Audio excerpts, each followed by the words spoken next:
Ya chicos y chicas. Súper, ahí empezamos a grabar. Súper importante para que también dejemos el registro. Me presento. Bueno, mi nombre es Carla Mendoza. Yo soy psicóloga de profesión, magíster en psicología social de la Universidad de Talca. Y tengo bastantes postítulos y diplomados en docencia universitaria, en trabajo con organizaciones y etcétera. Y actualmente soy la coordinadora de la unidad clínica del Centro de Psicología Aplicada de la universidad. Ya trabajo ahí con un equipo de psicólogos, de psiquiatras profesionales que buscan entregar salud mental y bienestar emocional a toda la región del Maule. ¿Ya? Así que si alguno un día quiere ir a hacer una pasantía, conocer un poco qué hace el CEPA, bienvenidos, van a ser por allá. ¿Ya? Mira, somos 38 personas y quiero contarles un poco que hoy día vamos a revisar los primeros auxilios psicológicos, ¿ya? Pero a mí me gusta que podamos interactuar igual un poco, entonces yo les voy a pedir que me vayan interrumpiendo lo que sea necesario, si les da vergüenza a través del chat, si no, me levantan la manito, ustedes saben que Zoom tiene la opción de levantar la manito, ¿cierto? Y vamos respondiendo a las inquietudes que vayan surgiendo. La idea es que puedan aprender a utilizar un primer auxilio psicológico que nunca está de más, chicos. Esto yo siempre les digo, el primer auxilio psicológico es lo mismo que el primer auxilio cuando uno aprende cosas para trabajar con las heridas, ¿cierto? El hacer la maniobra de Heimlich, por ejemplo, el saber qué hacer con una quemadura, el saber qué hacer si me corto, son cosas básicas, pero sirven muchísimo, muchísimo, muchísimo cuando uno no es psicólogo para saber qué hacer, para saber cómo afrontar diferentes tipos de situaciones y en diferentes contextos, sobre todo ustedes que van a trabajar con muchas personas y que van a requerir poder entregar, ¿cierto? Diferentes tipos de prestaciones y entre eso nos va a pasar más de una vez y ustedes, los que ya han tenido acceso a trabajar con usuarios, saben que muchas veces las personas se descompensan, muchas veces las personas no están bien en su salud mental y requieren, ¿cierto?, de un primer apoyo psicológico y de que ustedes sepan qué hacer o a dónde derivar en caso de que yo pesquise un caso así, porque también pasa que obviamente ustedes van a entregar un primer auxilio psicológico, pero eso no es suficiente para casos que son de mayor envergadura y ahí yo tengo que saber a quién o a dónde o cuándo tengo que derivar, ¿ya? Y eso es súper, súper importante. Así que vamos a comenzar con la presentación. Voy a compartir pantalla.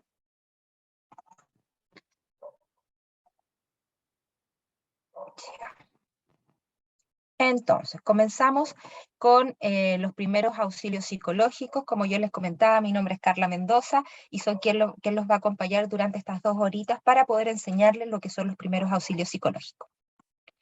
Para comenzar, les voy a pedir si todos ustedes pueden ingresar a menti.com, www.menti.com. Ya, si están desde su celular, es más complejo porque van a tener que tener 2 pantallas, pero idealmente los que están desde su computador ingresen a www.menti.com y vamos a contestar la pregunta: ¿qué es para usted una crisis? Simple. ¿Qué es para usted una crisis? Ya, yo voy a ingresar, voy a dejar de compartir la pantalla y voy a compartir la pantalla del Menti para que podamos revisar un poco sus respuestas, porque me interesa saber desde dónde comenzamos, ¿ya? Entonces, vamos a presentar acá la pantalla del Menti y voy a compartirla con ustedes. Denme un segundito. Ya, ahí está compartiendo. Perfecto. Entonces vamos a ingresar a Menti y vamos a colocar el código, chicos. El código es el 5904672. Está en la parte superior de la pantalla.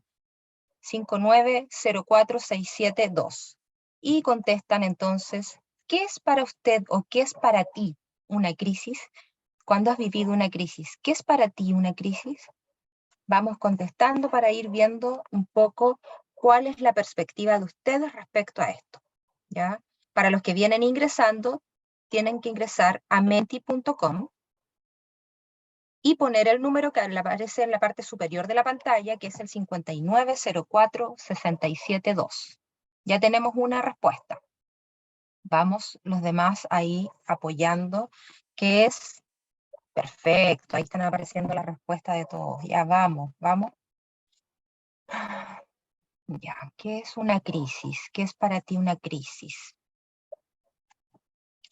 Perfecto, mira, ya aparecen varias respuestas que son interesantes, ¿cierto? Mira, la primera que aparece es angustia, ¿ya? Y se repite la palabra angustia, problema, agobio, pánico, desadaptación, llorar, perturbado, me imagino que quiso poner angustia sobrecogedora, ya, súper bien.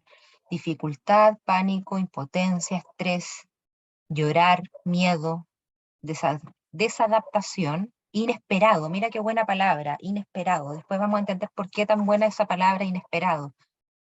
Estado de alerta, ansiedad incontrolable, llorar, ahogo, ¿ya? Un punto de quiebre, una situación crítica, muy bien. Miedo, ahogo, súper bien. Pánico, impotencia, desesperación, estado de alerta, sentirse en peligro, ya, perfecto. Efectivamente, chicos, el sentirse, y por qué encuentro que están geniales las respuestas que dieron, porque efectivamente cuando uno está en una crisis, es algo primero que es inesperado. Nadie se pone, se sienta así en su sillita y dice, ya sabes que hoy día voy a esperar porque mañana viene una crisis. Es raro, ¿ya? Es raro. En general las crisis nos pillan de improviso y uno se desregula emocionalmente. Ahí aparece ahí alguien que colocó desregulación emocional y trata con todo su abanico de posibilidades, es decir, con todo lo que conoce, de sobrellevar esta crisis, de pasar este momento de angustia, de ansiedad, de sentirme sobrepasado, de sentir que efectivamente la situación es más grande de lo que yo puedo manejar, y trata de volver a un equilibrio, pero no siempre se puede. No siempre tengo las herramientas. Y entonces ahí es donde nosotros tenemos que comenzar a ver qué es un primer auxilio psicológico para poder ayudar a las personas, ¿ya? Entonces, gracias por haber participado ahí. Y aquí está, yo diría que una de las conceptualizaciones de lo que es una crisis más completas que yo conozco, de ahí que la hace Martínez en el año 2000, y que dice que una crisis finalmente son repercusiones psicológicas a situaciones vitales complejas, ¿ya? Que es una situación vital compleja, y aquí yo quiero explicarme, puede ser desde, por ejemplo, la muerte de una mascota, la muerte de un familiar cercano, el haber fracasado en los estudios, el separarme de mi pareja, el fracasar a nivel laboral. Todo eso pueden convertirse en crisis, ¿ya? Pero son experimentadas de manera dolorosa por el individuo, ya sea por las características propias que tenía el evento, ¿ya? O por los factores individuales, que pueden ser conscientes o inconscientes. Y aquí quiero hacer una acotación.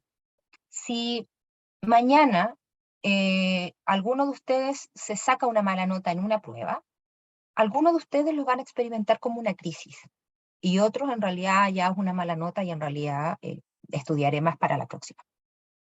Eso tiene que ver cómo cada uno de nosotros experimenta eventos y lee y percibe los eventos de manera distinta. Lo que es una crisis para mí no necesariamente es una crisis para el otro, ¿ya? Entonces, eso es súper importante tenerlo en consideración. Existen distintos tipos de crisis. Hay crisis que son evidentes. Por ejemplo, si yo hablo del terremoto, el terremoto sí o sí es una crisis porque lo vivieron todas las personas que estaban en una misma región, por ejemplo. Ya fueron varias regiones, pero pongamos que en una misma región había muchas personas y todas esas personas vivieron esa crisis. Pero para algunos fue experimentada de manera más dolorosa que para otros. Algunos perdieron familiares, algunos perdieron sus casas, a algunos no les pasó nada. ¿Ya? Entonces, eh, es súper importante tener en consideración eso. Los eventos que para algunos son una crisis, no necesariamente son crisis para el otro. Eso hay que tenerlo en consideración. Y obviamente la persona, para enfrentar y protegerse de la situación, utiliza todos los mecanismos que tiene para aliviar su molestia y restablecer el equilibrio. Es decir, volver a sentirse tranquilo, en paz, sin problemas, sin angustia. Ya, eso es lo que buscamos todos los seres humanos. ¿Existe evidencia científica que respalda los primeros auxilios psicológicos? Sí, por supuesto. En el año 2017 se hizo un ensayo clínico randomizado que tuvo como objetivo, ¿cierto?, evaluar qué tan eficaces eran los primeros auxilios psicológicos. Y Figueroa se da cuenta en esos años que efectivamente un primer auxilio psicológico, por ejemplo, hecho al minuto después de haber vivido una crisis, no literal al minuto después, que vivió la crisis al otro minuto, sino que sea muy consecutivo al minuto de la crisis, ayuda a prevenir el desarrollo, por ejemplo, de un trastorno de estrés postraumático. Entonces, eso es súper importante, o sea, el poder hacer un primer auxilio psicológico a una persona, ustedes que ahora, después de este pincelada, ¿cierto?, de primer auxilio psicológico, van a poder quizás prevenir, ¿cierto?, el desarrollo de psicopatología. Eso es súper bueno. ¿Ya? Ahora, yo siempre los dejo invitados, hay un curso que nosotros damos en el Centro de Psicología Aplicada. Si no toman el del Centro de Psicología Aplicada, pueden tomar de otros centros, no necesariamente el de nosotros, pero que es un curso que te certifica, ¿ya? Para que tú digas, ¿sabes qué? Yo estoy capacitado en primer auxilio psicológico, porque aquí vamos a hablar a nivel general, pero necesitamos muchas más horas para poder certificarnos como colaboradores certificados de un primer auxilio psicológico. Ya se entiende que necesitamos alrededor de 6 horas como mínimo para poder decir, sí, sabes que estoy certificado. Pero igual mi idea, yo hoy día voy a tratar de entregarles la mayor cantidad de información para que les pueda servir. Y bueno, el Ministerio de Salud tiene guías y manuales de primeros auxilios psicológicos, lo mismo que el Centro de Gestión Integrada de Riesgo y Desastre, que también tiene algunas cosas interesantes respecto a primeros auxilios psicológicos que ustedes pueden buscar en la web, ¿ya? Entonces, ¿qué es un primer auxilio psicológico? Lo primero que tenemos que saber, ¿ya? Son intervenciones breves, ¿ya?, que se aplican al momento de una crisis para ayudar a todas las personas que están siendo afectadas a afrontar el evento traumático, ¿ya? Y con eso buscamos evitar, ¿cierto?, las secuelas que pudiese traer este evento traumático. ¿Para qué están indicados? Están indicados para reducir el estrés inicial que provoca una crisis, ¿cierto? Y busca promover y de alguna manera, yo siempre digo, busca movilizar a la persona, busca movilizar los recursos que tiene la persona para que sea capaz de afrontar el evento o el incidente crítico que está viviendo, ¿ya? ¿Cuáles son los objetivos del primer auxilio psicológico? Son 3, y esto siempre tenemos que tenerlo ahí en consideración. Vamos a buscar brindar alivio emocional inmediato, ese es el primer objetivo que buscamos con un primer auxilio psicológico. El segundo, buscamos facilitar la adaptación de las personas, y el tercero, buscamos prevenir el desarrollo de psicopatología, ¿ya? Esos son los 3 objetivos principales de un primer auxilio psicológico. Ya eso lo tenemos que tener ahí clarísimo. Ahora, ¿todos podemos hacer primeros auxilios psicológicos? Para hacer un primer auxilio psicológico no necesitamos ser psicólogos. Eso es lo primero que tenemos que saber. ¿Quién puede hacerlo? Cualquier persona que se certifique y se capacite en un primer auxilio psicológico. ¿Ya? Pero, hay un pero, siempre, yo tengo que hacerme una pregunta. Y esto incluso corre para los psicólogos. ¿Ya? ¿Estoy en condiciones de aplicar un primer auxilio psicológico? Eso es súper importante. Entonces, siempre es necesaria una autoevaluación de la condición personal frente a una crisis. Si yo me encuentro afectado por una situación personal, por ejemplo, estoy viviendo un duelo, se falleció mi abuelita, falleció mi mamá, falleció una tía, falleció mi mascota, estoy en una crisis familiar, estoy separándome de mi marido, de mi pareja, etc. Estoy viviendo una experiencia o he vivido alguna experiencia traumática reciente, yo no me encuentro en las condiciones para poder ayudar a un tercero. Y ahí es cuando yo digo, no, pare, no estoy en condiciones, no puedo ayudar a un otro porque primero tengo que ayudarme a mí mismo, ¿ya? Entonces, en ese tipo de casos, ahí uno no hace un primer auxilio psicológico. Eso siempre es súper importante tenerlo en consideración.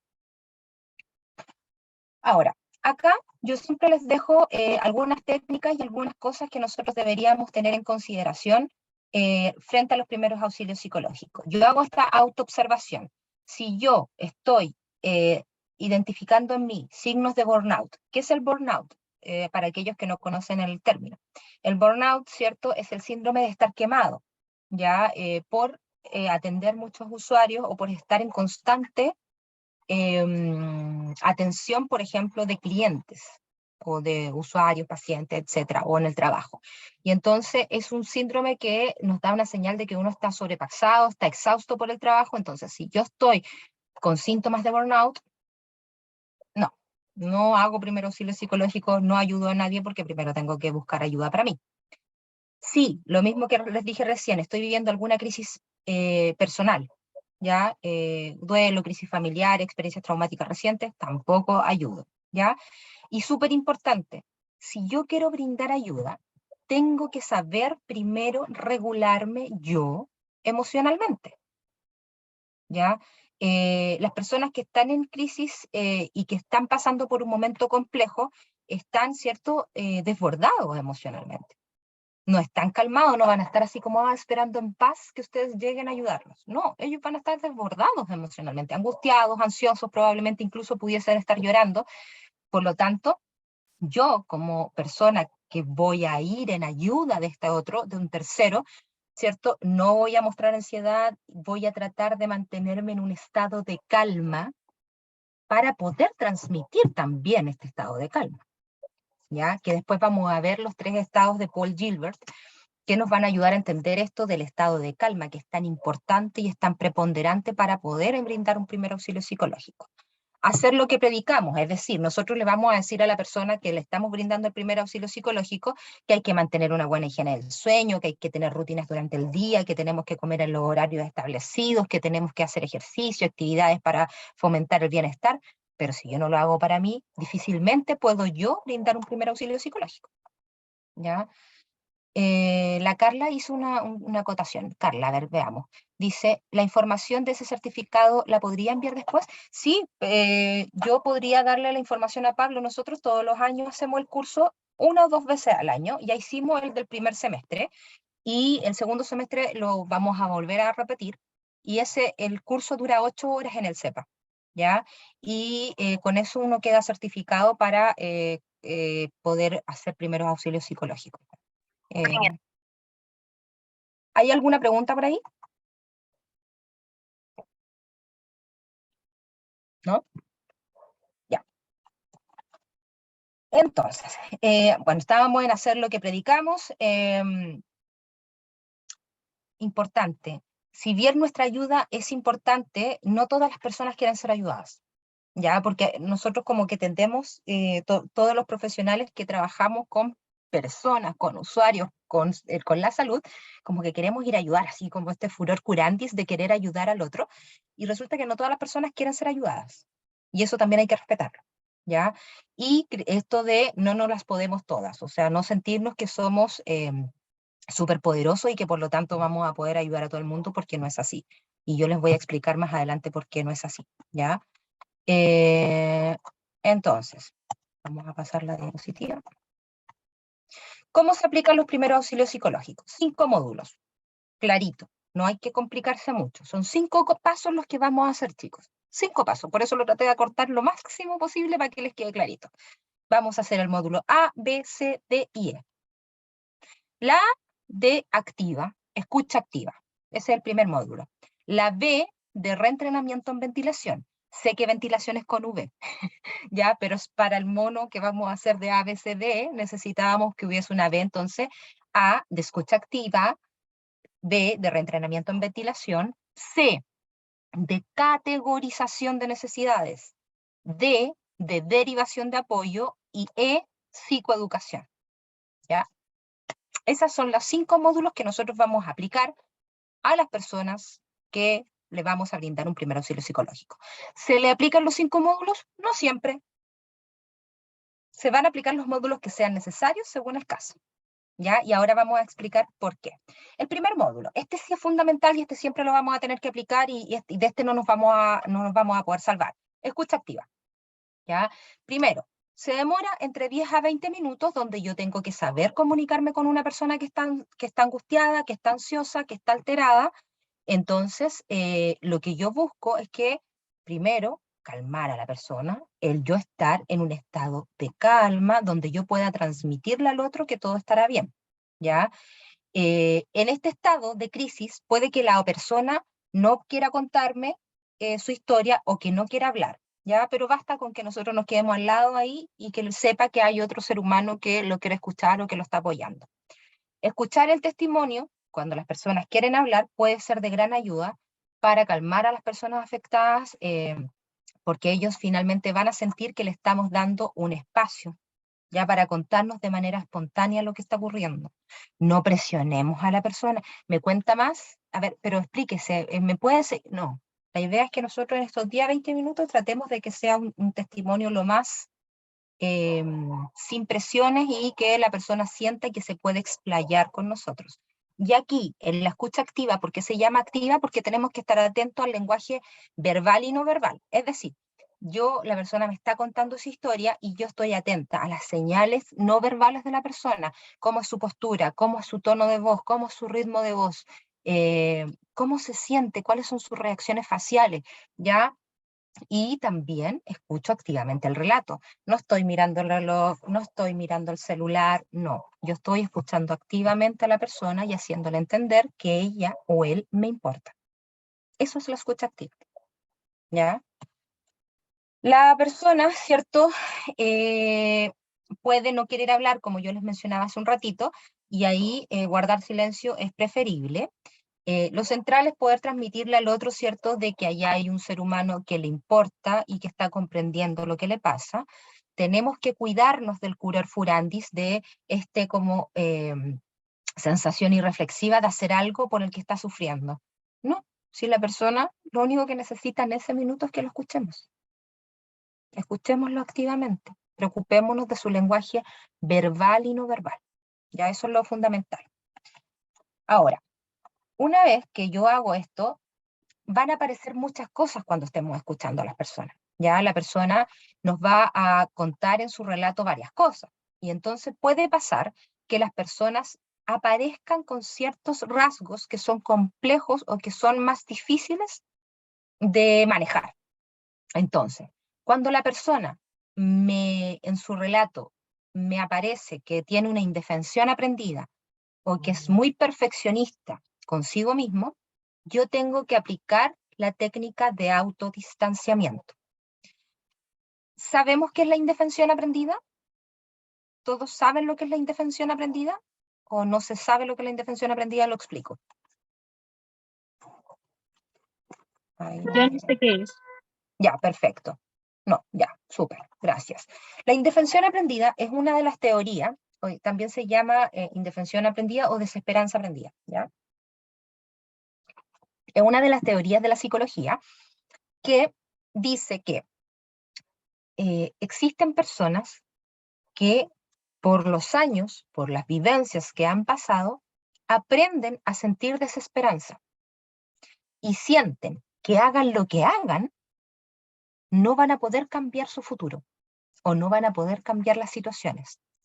Por ejemplo, eh, da lo mismo que yo trabaje mucho, que yo estudie, porque igual voy a ser pobre, porque toda mi familia es pobre, entonces todos vamos a ser pobres siempre.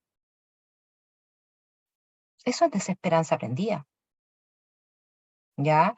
Eh, por ejemplo, una persona que es víctima de abuso sexual, que al principio a lo mejor lucha para que la persona que es su abusador no abuse de ella o de él.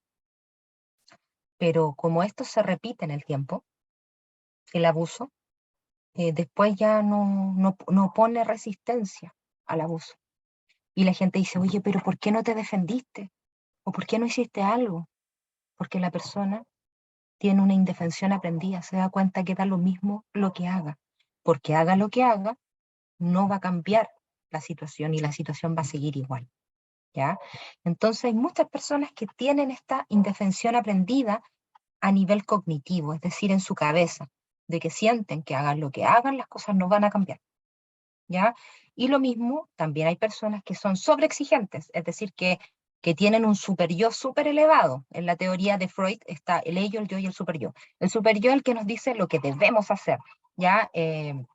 Y son muy perfeccionistas consigo mismas.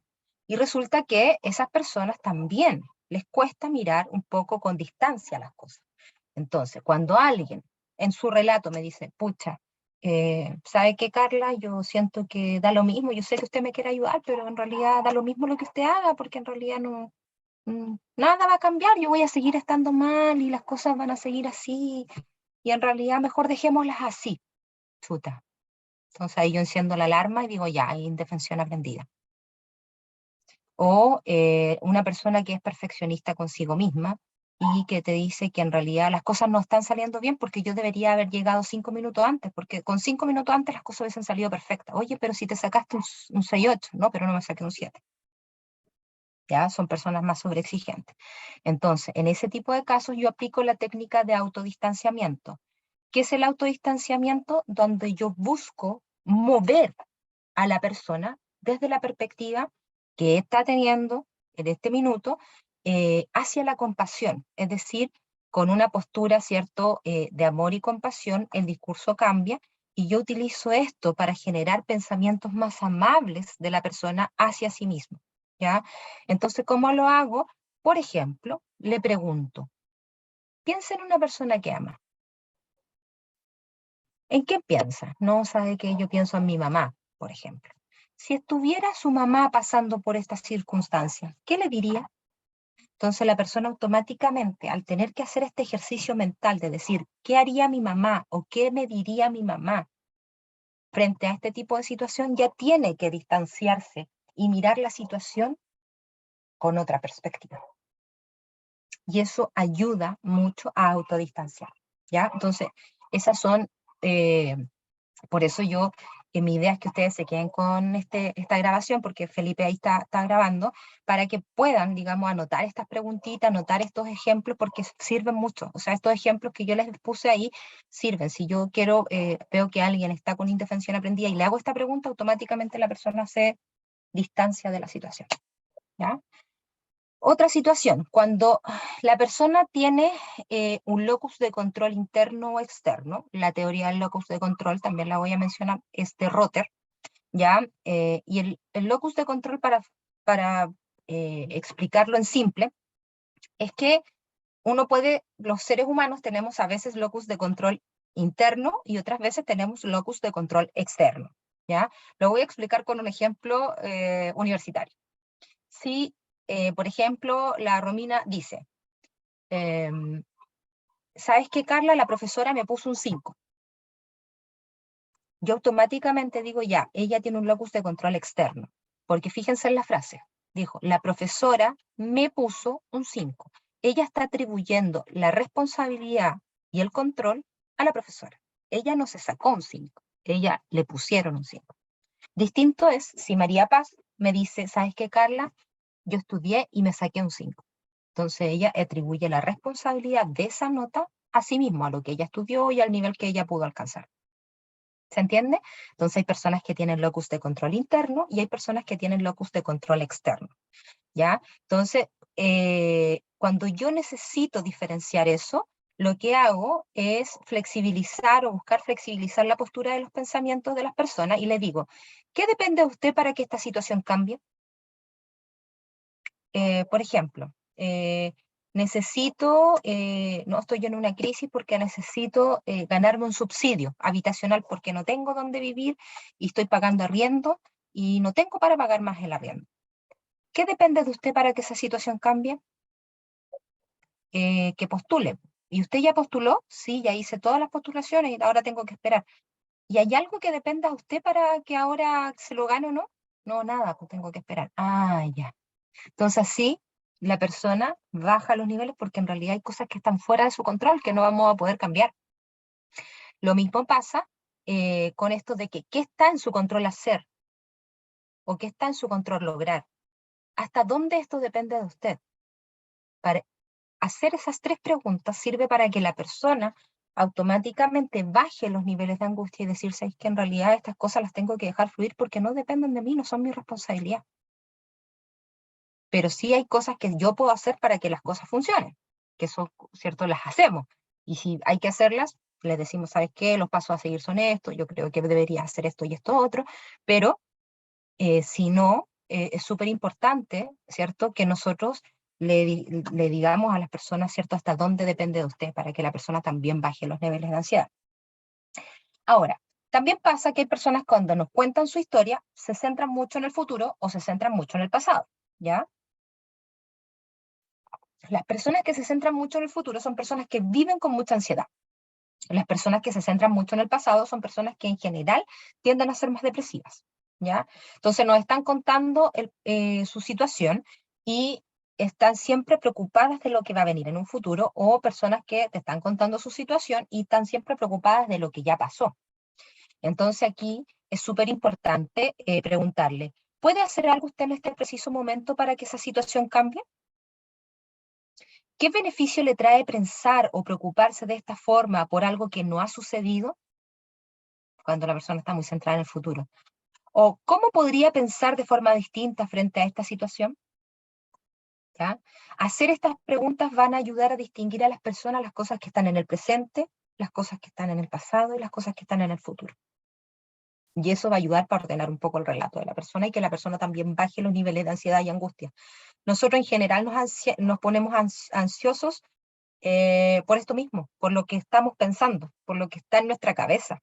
De hecho, muchos de ustedes, estoy seguro, no me pueden decir que no, algunos más y otros menos, pero en la noche tienen pensamientos intrusivos, están tratando de quedarse dormidos, ¿cierto? Y dicen, ah, chuta, tengo que estudiar para el ramo de tanto, o tengo que hacer esto, o sabes qué, chuta, no puse el despertador, o sabes qué, no, se me olvidó y no saqué la fotocopia, o no sé. Y empiezan con pensamientos que son como súper molestosos, como intrusivos y no los dejan dormir o no los dejan descansar. Entonces, cuando uno busca alguna técnica para bajar esos niveles de angustia o ansiedad que generan ciertos pensamientos, entonces ahí nos empezamos a sentir un poquito mejor, ¿ya? Todas estas preguntas ayudan a eso, porque ustedes van a estar escuchando a un tercero, entonces van a ayudar ustedes a esa persona a bajar los niveles de angustia y ansiedad con estas preguntas. Y cuando hay problemas en la dificultad de la convivencia familiar, preguntas como, me cuenta que la convivencia con su familia ha sido difícil. ¿Cómo podría hacer que esta situación sea más llevadera? ¿En algún momento ha logrado disminuir este nivel de conflicto? ¿Qué ha hecho? ¿Cómo podríamos aplicarlo en este momento? ¿Ya? Son preguntas que sirven para ir dirigiendo el relato de la persona. ¿Hay alguna pregunta o alguna consulta hasta aquí, chicos? ¿Preguntas, inquietudes, dudas? ¿Nada por ahora? Ahí en el chat. Voy a abrirlo acá. No, dice la Valentina. Todo claro, profe. Ya, subo. Vamos bien entonces. Me voy a servir agüita, chiquillos, porque como hablamos mucho, se me seca la boca y tengo que hablar todavía otro rato más. Ya, entonces, hasta aquí vamos en todavía la escucha activa, en el primer módulo. Ya, y en esta escucha activa, yo aquí hice un flujograma, pero este flujograma, chiquillo, es cuando, porque, a ver, el primer auxilio psicológico, yo siempre se los digo, lo ideal es hacerlo presencial, siempre. Si ustedes me preguntan qué es lo que a mí me gusta y qué yo creo que da mejor efecto, es lo presencial. Pero si ustedes lo pueden hacer también por videollamada o solo por llamada, ¿ya? Yo siempre digo, ya, si lo van a hacer así como en orden de prioridades, siempre es primero presencial, segundo videollamada y tercero la llamada. La llamada es la que menos me gusta, a mí personalmente como profesional, porque no veo lo no verbal. Y siento que lo no verbal es crucial cuando uno está trabajando con personas. Crucial. ¿Ya? Entonces, lo primero que hago es escucha activa. Saludo, hola, buenas tardes, mi nombre es Carla y soy quien lo va a acompañar en este proceso y hablamos, escucha activa. Empezamos a escuchar a la persona. Si la persona llegó alterada, hay personas que llegan en el minuto 1 alteradas, que uno no alcanza a preguntar y la persona ya está llorando. Entonces, lo primero que hago yo es trabajar una estabilización. Entonces, hago un reentrenamiento en ventilación, ¿ya? Y luego de que reentreno en ventilación, le ayudo a priorizar sus necesidades, buscamos sus recursos, ¿cierto? Si es que tiene, y trabajamos, si insisten en los pensamientos de autodistanciamiento que hablamos recién, en los pensamientos, por ejemplo, de de desesperanza aprendida, de sobreexigencia, etcétera, utilizo las técnicas que yo le enseñé recién, esto de autodistanciarse, de buscar el locus de control interno y externo, de la temporalidad. Esas tres cosas funcionan siempre súper bien, chiquillos. Entonces, esas tres cosas que estaban en la tablita anterior, ¿cierto? Las podemos aplicar aquí, luego psicoeducamos, ¿ya? Y derivamos a las redes de apoyo y terminamos la llamada o la videollamada o la sesión que estamos haciendo presencial. Ahora, si la persona no llegó alterada, ya yo reentreno, priorizo sus necesidades y sigo hacia abajo en el flujo, ¿cierto? Ahora, nos va a pasar, y puede ocurrir, que llegue una persona y que no cumpla con el perfil para un primer auxilio psicológico, ¿ya? Psicosis. ¿Qué es la psicosis? Es la pérdida de juicio de realidad. Si una persona llega con alucinaciones visuales, auditivas, kinestésicas, con delirio, yo no puedo aplicar primer auxilio psicológico, porque eso ya le queda chico, ¿ya? Si una persona es agresiva contra sí mismo, es decir, se lesiona, por ejemplo, los jóvenes que usan, que hoy en día, me carga decir que está de moda, porque para mí no es una moda, lo encuentro que es finalmente algo muy terrible que están, es una llamada de atención que están haciendo nuestros jóvenes para que los papás y para que la sociedad se dé cuenta que algo no anda bien, cuando se cortan y se lesionan a sí mismos, o han causado, por ejemplo, andan con armas blancas y han causado lesiones a terceros, entonces yo tampoco hago un primer auxilio psicológico. Si la persona está con rigidez, estupor o catatonia, que son movimientos estereotipados, tampoco hago primer auxilio psicológico. Y si la persona te cuenta que él ha tenido experiencias previas con psiquiatra y hay un historial psicológico detrás, tampoco hago un primer auxilio psicológico. Si ustedes se fijan, la palabra forma pare. Entonces, si eso ocurre, si ocurre el pare, usted no aplica primer auxilio psicológico porque son personas que tienen un nivel de dificultad mayor y por lo tanto necesitan ayuda de un psicólogo sí o sí y ustedes no van a poder ayudar ahí. ¿Ya? Entonces, si la persona llega, ahí ustedes tampoco le pueden decir, no, váyase nomás porque usted no está dentro del perfil. No podemos decirle eso. Entonces, la persona llega, yo trato de aplicar, si es posible, ¿cierto? Una respiración, ¿ya? De reentrenamiento de ventilación, que lo vamos a ver ahora.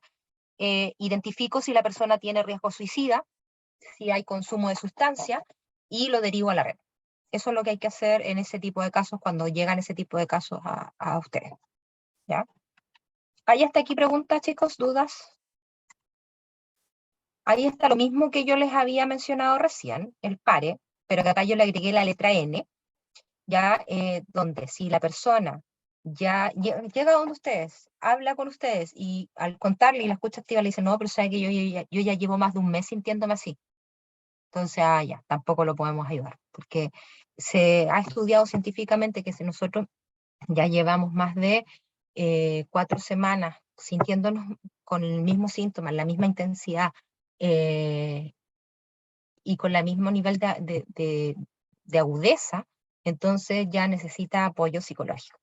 Ya no, un primer auxilio ya no le va a servir. ¿Ya? Entonces, psicosis, no. Agresividad contra sí mismo, contra otros, no. Rigidez o catatonia, no. Experiencias o historial psiquiátrico o psicológico, no. Y si ya han pasado 4 semanas y no han remitido los síntomas, no. Entonces, en todos esos casos, el primer auxilio psicológico no corre. Ahí nosotros tratamos de estabilizar cómo llega la persona y lo derivamos a la red.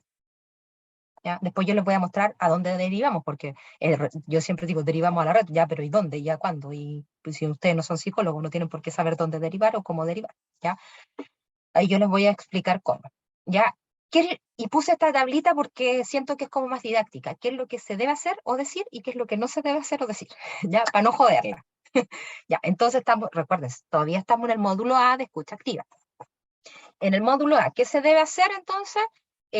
Vamos a escuchar al afectado, vamos a hacerle entender que lo estamos escuchando, vamos a resumir las causas del sentimiento que está utilizando la persona, ¿cierto? Tratando de parafrasear un poco lo que me habla. Ah, sí, por ejemplo, la persona me contó algo y yo le digo, sí, entiendo. O sea, lo que usted me quiso decir es, y le resumo un poquito con sus palabras lo que me quiso decir.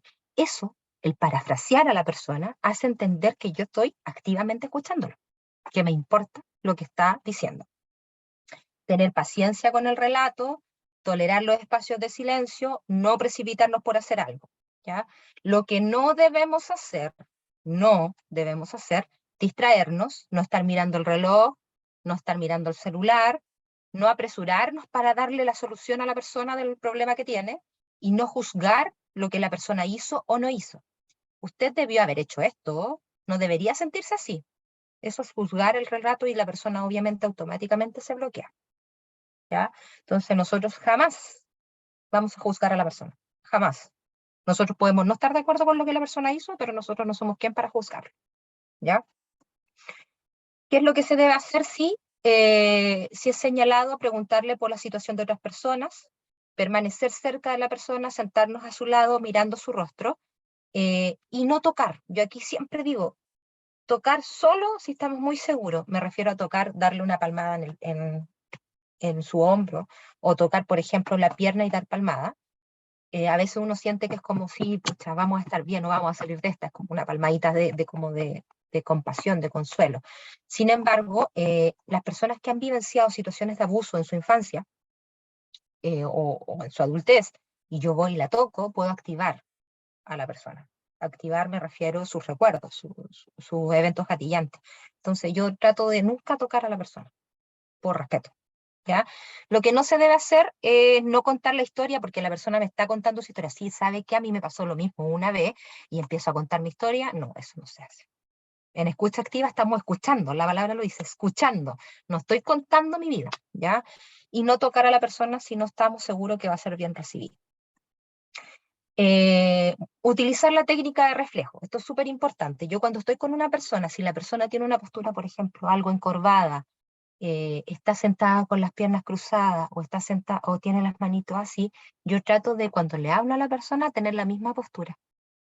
Y eso ayuda a que la persona sienta que estoy en la misma sintonía emocional. Y ese tips, chiquillos, ustedes que van a trabajar con usuarios, sirve para todo, no solo para los primeros auxilios psicológicos. Porque ustedes sí o sí van a tener que escuchar a las personas que lleguen a donde ustedes. Y un signo de sintonía afectiva es tomar la misma postura y el mismo tono de voz y el mismo ritmo que tiene la persona. Eso sí es un tips que les va a servir así como para su carrera profesional sí o sí. ¿Ya? Hacerle comprender a la persona su sufrimiento y que entiende y que se puede estar sintiendo mal sin ser autorreferente. Utilizar frases como esto debe ser difícil para usted. Eso le hace sentir a la persona de que nosotros estamos dándonos cuenta de que esto es complejo para ella. Pero no minimizar, ni hacer, ni decir, eh, puedo asegurarle que va a salir adelante. Mentira, porque usted no le puede asegurar nada. Dios sabe por qué hace las cosas, todo pasa por algo. Afortunadamente no fue para tanto. Ahora tiene un angelito que la cuida, no te preocupes, eres joven y vas a encontrar pareja pronto. Todas esas cosas minimizan y dan falsa esperanza a las personas. No hagan eso porque las personas, a veces es mejor guardar silencio si no tenemos una buena frase que decir. Ya, eso yo siempre se lo sugiero. A veces el silencio es la mejor intervención que el decir algo que no va a ser apropiado. ¿Ya?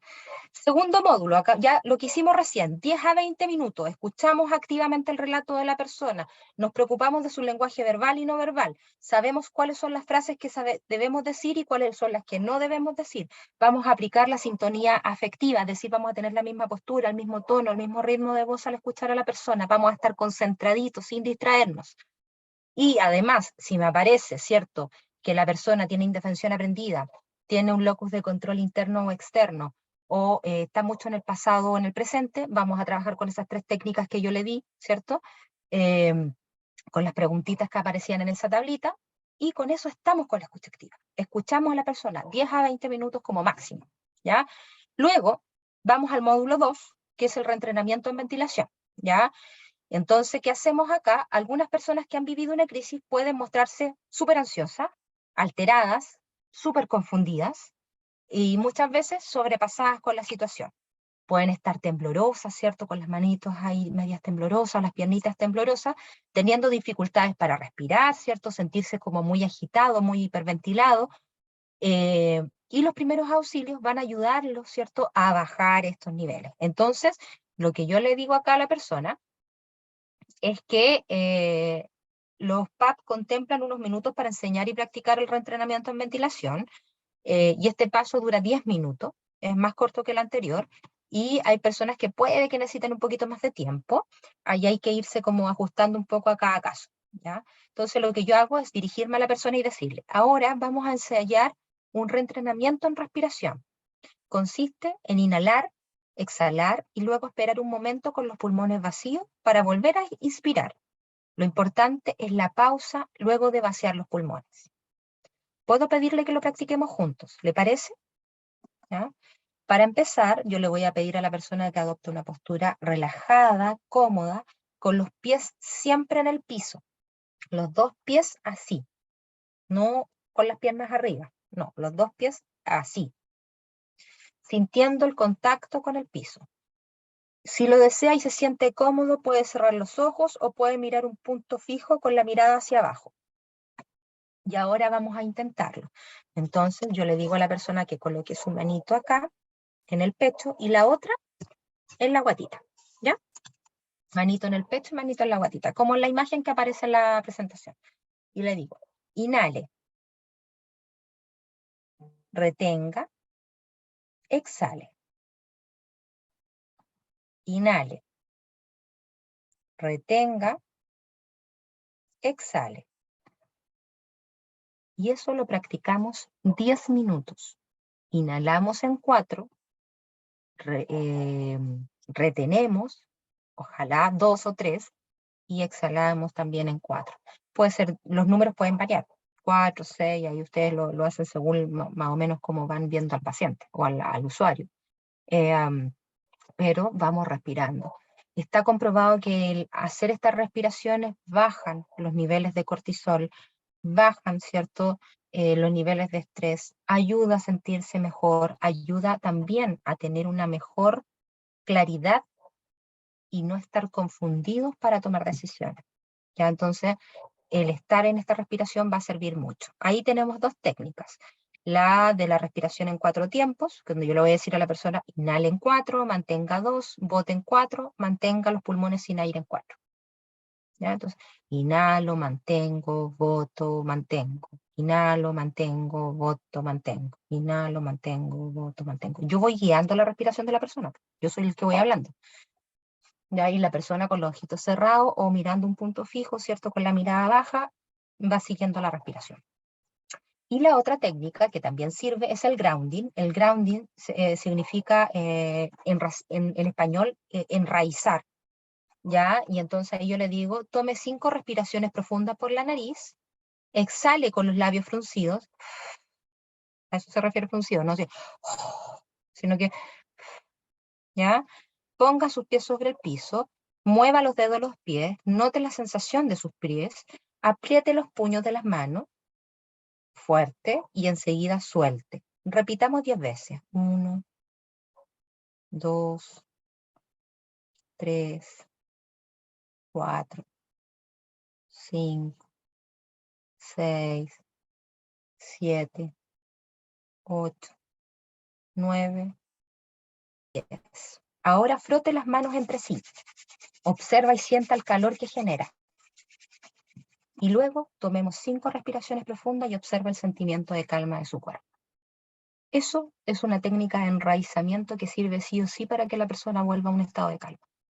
Y sirve para la vida diaria. O sea, si yo hago esto, estoy un poco angustiado, que todas veces estamos angustiados. ¿Cómo se siente la angustia? Siento el pecho apretado, siento un nudo en la garganta, siento que el corazón se me agita. Ya, entonces yo ando muy así, muy con esta sensación de angustia. Entonces, inhalo 5 veces, pongo los pies sobre el piso, muevo los deditos, ¿cierto? Aprieto los puños, los suelto, aprieto, suelto, aprieto, suelto. Froto mis manitos, respiro 5 veces y vuelvo a un estado de calma. ¿Ya? Esas técnicas sí o sí sirven, por eso puse esas dos porque esas son infalibles. ¿Ya? Vamos por el tercer módulo. Entonces, primer módulo, escucha activa, 10 a 20 minutos. Respiración o reentrenamiento en ventilación, 10 minutos. Tercer módulo, categorización de necesidades. Luego de un evento traumático es común que se produzca una confusión mental, es decir, que la persona no sepa muy bien qué hacer o hacia dónde ir. ¿ya? Entonces las personas tienen mucha dificultad para ordenar o priorizar qué es lo que deben hacer, ¿ya? Para solucionar sus problemas. Ejemplo, denunciar el siniestro, llamar a familiares, buscar sus pertenencias, hacer trámites legales. ¿Qué hago primero? ¿Ya? Usted va a ayudar a la persona a ayudar a acompañarla en el proceso de jerarquización para que pueda contactar los servicios de salud, de seguridad social que van a ayudarlo en todas sus necesidades. Nosotros no le vamos a solucionar los problemas. Nosotros vamos a hacer que la persona active sus recursos propios para que busque la solución de sus problemas. Y le vamos a decir dónde los puede dónde los puede buscar. Pero no lo vamos a hacer nosotros, porque eso, cuando nosotros hacemos eso, hacemos un asistencialismo. Nosotros necesitamos que la persona movilice sus recursos propios para poder solucionar esos problemas. Entonces, recuerden siempre que esta intervención es breve y su trabajo se centra en identificar las necesidades y jerarquizarlas. Es importante que utilicen los recursos propios de la persona y los de sus redes de apoyos personales o comunitarias para hacer frente a la crisis que está viviendo, lo que les decía recién. No vamos a solucionar nosotros el problema. ¿Qué es lo que debemos hacer entonces? Escuchar el relato, identificar las preocupaciones del afectado. ¿Qué es lo que le preocupa o necesita ahora? Mira la palabra importante, ahora. ¿Qué es lo que le preocupa o necesita ahora? ¿Puedo ayudarlo yo a resolver eso? Ya. Ayuda a las personas entonces a categorizar sus necesidades. Se les puede pedir que distingan entre lo que necesitan solucionar inmediatamente y lo que puede esperar. ¿Ya? Me doy cuenta, y aquí hay una frase que yo pongo, me doy cuenta de que son muchas las cosas que le preocupan. ¿Le parece si vamos paso a paso y nos enfocamos en lo primero, qué es lo más urgente? Y ahí eso ayuda a que la persona ordene un poco sus ideas, ¿ya? ¿Qué es lo que no debemos hacer? Decidir cuáles son las necesidades de la persona. Antes de que me diga nada, yo creo que lo más importante que usted tiene que hacer es esto. No, no es nuestra función. O resolver las necesidades de la persona yo sin movilizar los recursos propios de la persona. ¿Cuáles son las frases que van a ayudar también? ¿Cuál cree que es el problema más importante de resolver primero? ¿Ya? ¿Qué cosas le han ayudado en el pasado cuando ha tenido que lidiar con tanto estrés? Obviamente son muchos problemas juntos, sería bueno ordenarlos para ir uno en uno. Si quiere puedo ayudarlo en eso. Entiendo que se sienta sobrepasado.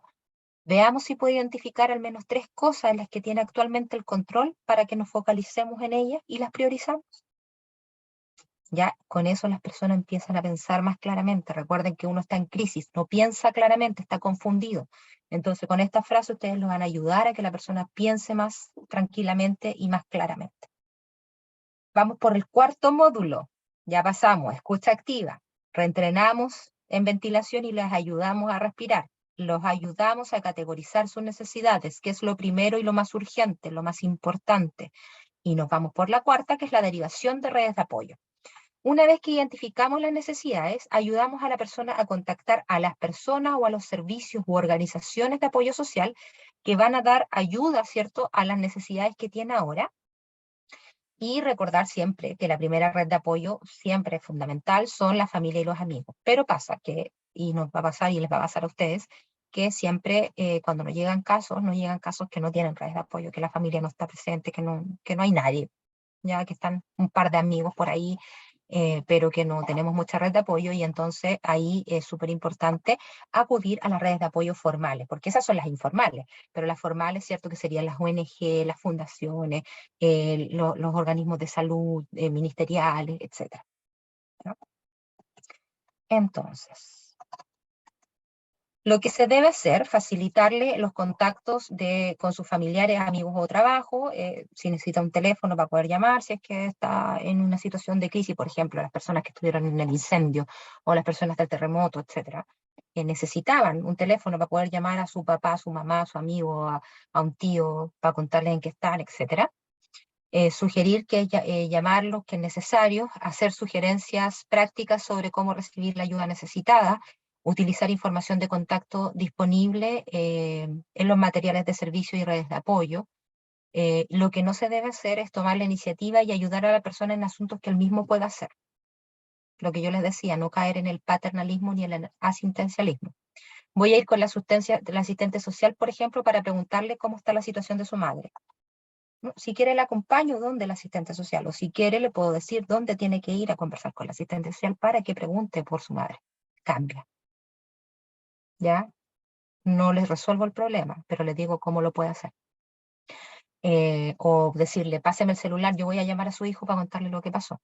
No, pues la idea, yo le puedo pasar el celular para que usted llame a su hijo y le cuente qué pasó. Son lo mismo, pero de otra manera. Y pueden ayudarse ustedes con la siguiente frase. ¿Su familia sabe lo que sucedió? ¿Sabe que usted está aquí? Se ha visto que ayuda mucho para estar mejor, compartir con amigos, familiares, pasar tiempo juntos, acompañados. ¿Existe algún momento en la semana en el que usted pueda dedicarse a compartir con la familia o con los amigos? Entiendo que quizás usted desconfíe de los servicios públicos de apoyo, pero si más adelante cambia de opinión, me gustaría que sepa cuáles son y cómo los puede contactar. Y le entrego un folletito o un díptico con la información.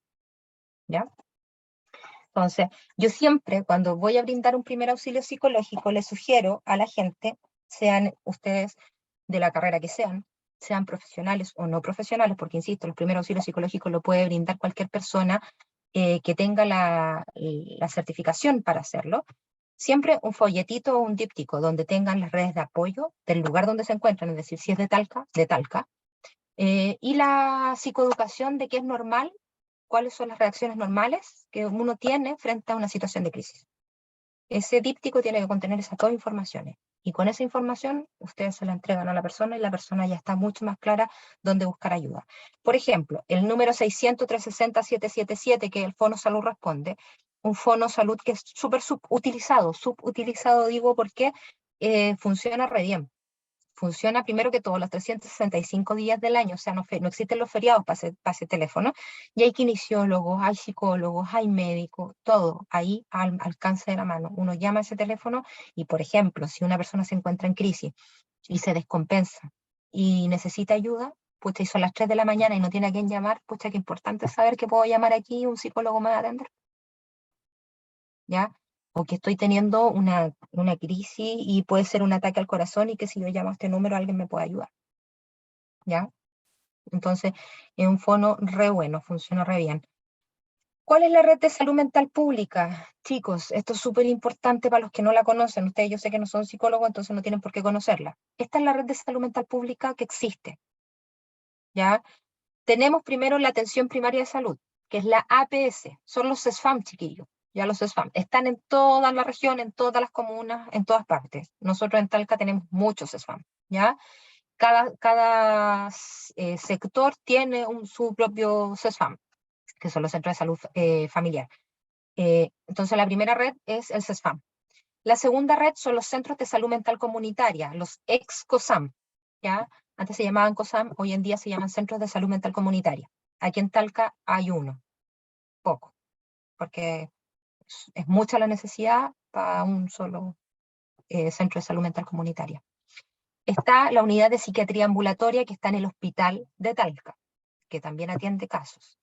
Está el servicio de corta estadía, adulto e infanto-juvenil, que es un servicio para hospitalizar. Nosotros en nuestro hospital de Talca tenemos camas para adultos y para niños. Tenemos los centros diurnos. En Talca está el centro diurno que está ubicado entre la 3 y 4 Oriente con 3 Sur, que atiende a las personas que tienen problemas de salud mental más graves y que los ayuda a incluirlos en la sociedad. ¿Ya? Está el hospital de día, que son los dispositivos de salud que se encargan de hacer farmacovigilancia a las personas que tienen algún problema de salud mental. Ya, por ejemplo, una persona que tiene esquizofrenia y que no tiene una red de apoyo para que verifiquen si es que se está tomando uno de los remedios, y sabemos que si no se toman los remedios se nos puede descompensar, entonces el hospital de día hace la farmacovigilancia de esas tomas de remedios. Hogares y residencias que también existen en nuestra región para personas con problemas de salud mental y los programas ambulatorios y residenciales de droga. Esa es la red de salud mental pública que tenemos nosotros hoy en día en nuestra región, en Talca. ¿Ya? O sea, en Talca, porque en la región, por ejemplo, hay más COSAM, Curicó tiene, Constitución tiene, Maule tiene, o sea, ¿me entienden? O sea, estoy hablando de un poco de la situación de Talca porque la red es mucho más amplia, pero estos dispositivos se repiten en casi todas las comunas. Ya nosotros somos el más completo porque somos capital de la región. Y estos son los lugares donde nosotros podemos derivar. Entonces, cuando una persona llega donde mí y me dice, ¿sabes qué? Yo tengo un problema y yo no soy psicólogo, ¿dónde puedo buscar ayuda? Vaya primero al CESFAM. Chuta, uno dice, sí, pero el CESFAM le van a atender, no sé, pues, cada 2 meses, una vez al mes. Sí, pero lo atienden en el CESFAM y ahí lo pueden derivar a un centro de mayor complejidad, si es que fuese necesario, que es el Centro de Salud Mental Comunitaria. Y si hay mayor gravedad, se va a ir a psiquiatría ambulatoria. ¿Ya? Y si hay mayor gravedad, lo vamos a hospitalizar en corta estadía. ¿Se entiende? O sea, esto va como de menos a más. ¿Ya? Hasta aquí. ¿Hay alguna duda o alguna consulta, chicos? ¿Preguntas? ¿Inquietudes? Profesora, Dígame. yo tengo una duda. Es que es respecto a que si puedo ocupar estas técnicas con personas con TEA o alguna otra patología, o se necesita otro tipo de técnicas para poder controlar cuando tienen un ataque de ira o crisis. Ya, pero por ejemplo, porque si tú me decís llega alguien con TEA y necesita un PAP, sí se puede aplicar, pero depende en qué estado llegue la persona con TEA.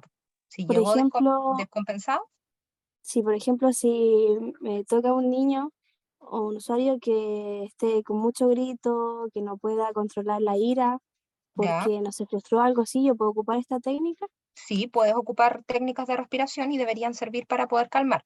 ¿Qué es lo que pasa? Que como es tan específico, eh, no sabemos un poco qué es lo que lo podría ofuscar más o menos, ¿ya? Porque tú sabes que cada caso del trastorno del espectro autista tienen ciertas situaciones que los complejizan aún más o que los pueden descompensar aún más. Entonces sería importante conocer el caso. Ahora, si es un caso que tú conoces y que tú crees que efectivamente con una técnica de respiración pudiese ayudarlo, no hay problema. Ahora, si es una persona que tú no conoces, yo ahí sugiero no intervenir y que intervenga en este caso el profesional tratante, que pudiese ser el psicólogo o la familia, que la familia siempre sabe la sabiduría familiar de quien vive con una persona con TEA es la mejor, porque ellos conocen al revés y al derecho a su familiar, hijo, hija, hermano, marido, etcétera, que tiene TEA y que sabe cómo se puede controlar de mejor manera. Pero sí debería servir. Yo digo que es caso a caso, pero sí debería servir. ¿Ya? Muchas gracias, profesor. También otra cosa importante, chicos, vamos a tener un curso súper entretenido también de TEA el próximo semestre. Así que ahí también le voy a mandar la información a Pablo y yo creo que también les va a servir. ¿Ya? Y esos cursos son de acceso más barato, no son, o sea, me refiero a que son cursos que no son tan caros y que podemos, digamos, hablar con Pablo para ver si también podemos dar un par de becas también, para que puedan ustedes participar y en una de esas se ganan una beca para el curso y poder participar de estos cursos, ¿ya?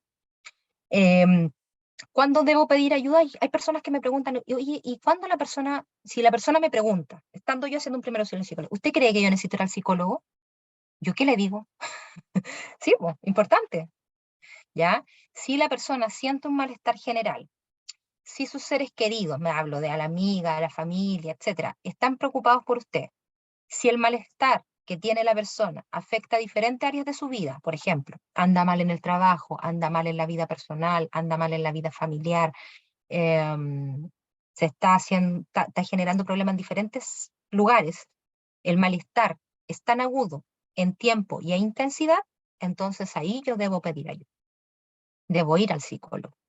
Un primer auxilio psicológico no me va a hacer.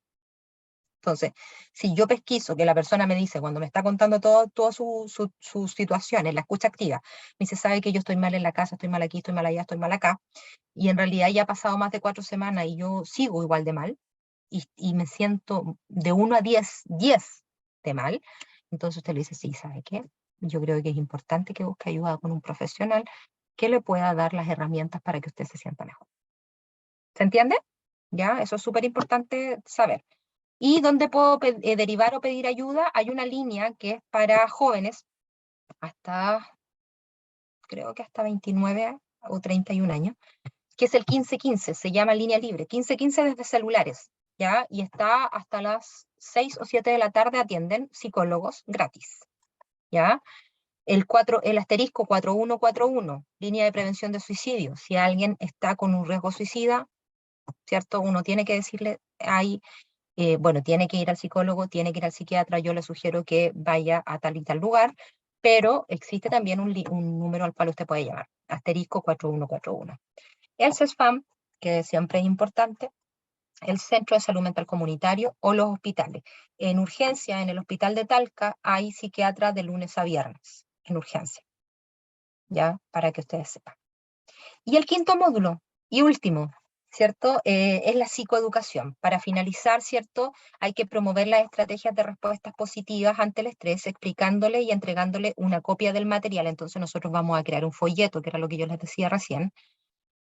Y el folleto yo le pongo siempre, ¿qué puedo esperar frente a una crisis? Esa es como la frase que yo le coloco, ¿ya? Y para que la persona lea este material, yo resuelvo las dudas que van teniendo y lo voy leyendo con él. Es muy importante que nosotros normalicemos las reacciones emocionales que, aunque son, por cierto, súper incómodas, son normales frente a una situación de crisis. Entonces, si la persona me dice, estoy súper lábil emocionalmente, no te va a decir así, porque la habilidad emocional es una palabra técnica. Eso significa estar inestable emocionalmente. Pero está mal emocionalmente, tiene dificultades para pensar, está como confundido, me siento que no puedo dormir bien en la noche, estoy súper angustiado, se me aprieta el pecho, me siento un nudo en la garganta, estoy súper ansioso, me sudan las manos, etcétera, y usted le va a decir, ¿sabe qué? Eso es normal frente a una situación de carácter anormal como la que usted está viviendo, que es una crisis. ¿Sabe por qué es importante que ustedes le digan eso? Porque eso va a ayudar a que la persona no interprete que se está volviendo loco, que está perdiendo la cabeza. Porque eso es lo primero que piensa la persona cuando está en una crisis y está sintiéndose así de mal, ¿ya? Entonces, enfatizarle que lo más probable es que este malestar que está sintiendo o que sienta actualmente vaya pasando sin necesidad de ayuda en algunas semanas, pero que si él ve que pasan ya más de 4 semanas y esto no ha pasado, no ha bajado en intensidad, entonces ahí hay que buscar ayuda profesional, ¿ya? Entonces ahí yo les digo siempre crear el folleto deben tener la información de las reacciones emocionales esperables luego de situaciones o eventos de crisis, ¿ya? ¿Y qué debería tener el folleto? Esto, ustedes copian y pegan esto, ¿ya? Reacciones comunes frente a experiencias traumáticas recientes, bueno, reacciones son de 4 tipos. Las primeras son las emocionales.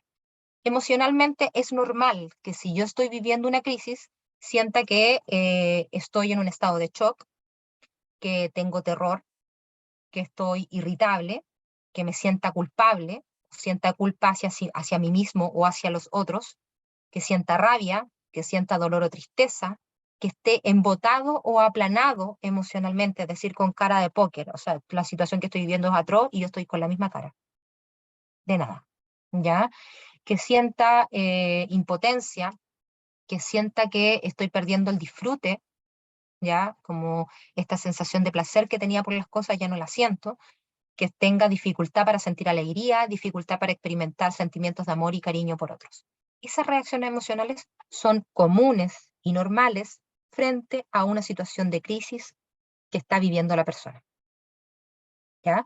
Ahora, si físicamente la persona siente que está fatigado, cansado, con insomnio, tiene taquicardia, está sobresaltado, está con exaltación, anda como súper hiperventilado, tiene dolores físicos en diferentes lugares, reducción de la respuesta inmune, dolores de cabeza, perturbaciones gastrointestinales, colon irritable, dolor de estómago, acidez, reducción del apetito sexual, reducción del deseo sexual, vulnerabilidad a enfermedades, entonces sí, son reacciones normales frente a una experiencia traumática reciente, ¿ya? Y es normal que se sienta así, y va a pasar.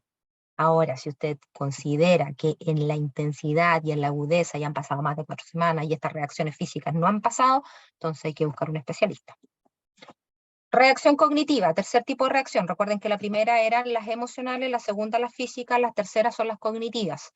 Dificultad para concentrarse, dificultad para tomar decisiones, dificultades con temas de memoria, se me olvidan las cosas, estoy incrédulo, confundido, tengo pesadillas, tengo la autoestima por el suelo, me siento que en realidad no sirvo para nada, estoy con una autoeficacia disminuida, tengo pensamientos culposos, pensamientos o recuerdos de la situación que viví traumática, estoy preocupado o me disocio, me separo de las situaciones, entonces sí, también es normal que tenga estas reacciones cognitivas frente a un evento de carácter anormal, como fue una experiencia de crisis o traumática.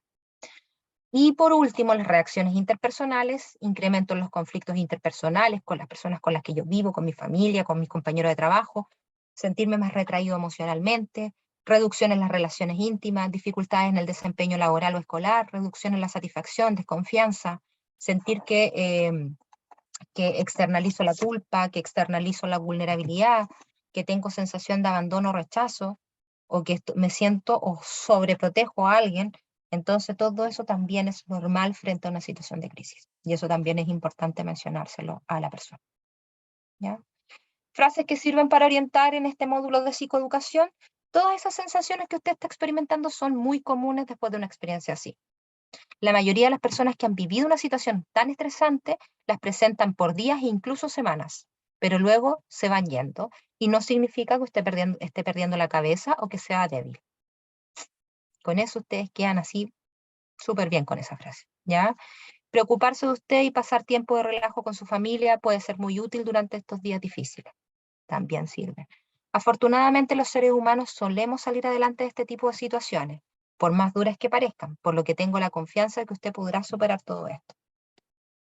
Iremos controlando su evolución en las próximas semanas. Normalmente el malestar va disminuyendo con los días o las semanas, por lo que tengo la confianza de que todo irá pasando poco a poco. Lo felicito, todo lo que ha hecho le ayudará a salir adelante, me alegro ver cómo va tomando decisiones y saliendo adelante. Durante estos días puede darles más ganas de beber alcohol, fumar o quizá usar otra droga. Evítelo y reemplácelo por deporte o algún hobby, yoga, meditación, etcétera, que se ha visto que son mucho más difíciles para superar momentos difíciles. ¿Ya? Hasta aquí. ¿Qué hemos revisado? 5 módulos que son los primeros auxilios psicológicos. Escucho activamente a la persona, 10 a 20 minutos. Reentreno en ventilación, 10 minutos. Si la persona no quiere el reentrenamiento en ventilación, no la obligo. Ya, eso es súper importante. C, categorizo las necesidades de la persona, lo ayudo a jerarquizar qué es lo urgente y lo importante, ya, para que tome buenas decisiones. Recuerden que la persona está confundida y no está tomando buenas decisiones. D, derivo a redes de apoyo, APS, Centro de Salud Mental Comunitaria, Psiquiatría Ambulatoria, le doy el número del Fono Salud Responde, le doy los números que yo les di ahí recién, que son fonos de ayuda, ¿ya? Y psicoeduco, le digo, ¿sabes qué? Es normal que tú tengas estas reacciones emocionales, es normal que tú tengas estas reacciones físicas, es normal que tú tengas estas reacciones cognitivas o de pensamiento, y es normal que tú tengas estas reacciones interpersonales. Y no estás perdiendo la cabeza ni te estás volviendo loco. Y esto va a pasar con las semanas. Ahora, si la intensidad que tú sientes ahora de 1 a 10 es 8, y tú me dices que en 4 semanas más sigues sintiendo la misma intensidad en 8 o más, entonces hay que pedir ayuda. ¿Ya? Y ahí están los 5 módulos de un primer auxilio psicológico, ¿ya? Ahora, hay un bonus track, ¿ya? Que yo les puse acá, que es, si alguien llega en crisis, ¿cómo lo ayudo? Hago contención emocional, ¿cierto? Escucho activamente, trabajo con el reentrenamiento en ventilación, pero también hay otras técnicas, ¿ya? Una de ellas es la de Alba Emoting, ¿ya? Que sirve para sacar a la persona del lugar de crisis, ¿ya? Entonces, yo le aplico harto cuando las personas llegan, por ejemplo, llorando o muy angustiados o muy desbordados emocionalmente. ¿Ya? Voy a poner un videíto cortito y ahí después lo comentamos.